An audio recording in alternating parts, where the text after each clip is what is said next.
Lunchtime in the center of Rio de Janeiro, and workers at the soup kitchen are busier than expected, despite a turnaround from the economic downturn during the height of the COVID-19 pandemic.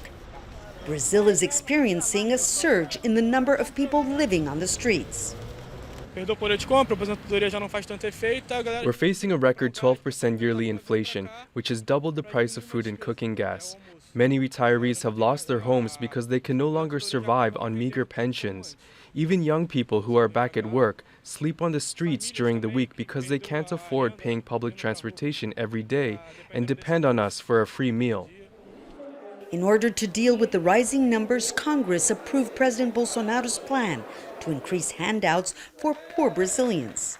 With just 3 months to go before the general election, critics say the measure is a scheme to boost his re-election chances. Polls show Bolsonaro trailing behind former President Luiz Inacio Lula da Silva. Brazilian legislation limits public spending, especially during an electoral year. But President Bolsonaro was able to bypass the ban by convincing Congress to declare a state of emergency until the end of the year. Antônio da Silva is an unemployed car mechanic. He receives $74 a month from the government. That handout will increase to $110 in August. If Bolsonaro thinks this will make me vote for him, he's wrong.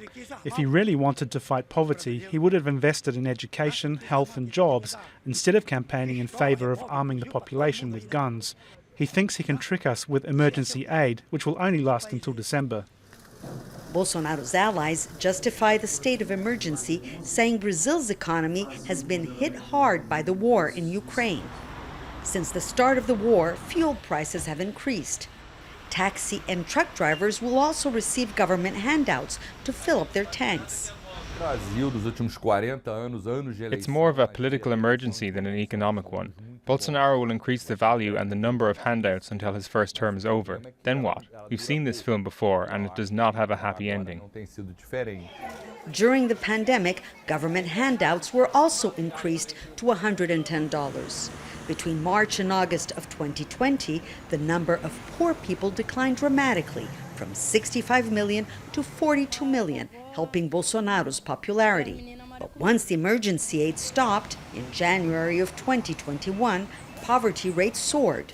Today, 75 million people in Latin America's largest economy live in poverty. Yanakiew, Al Jazeera, Rio de Janeiro.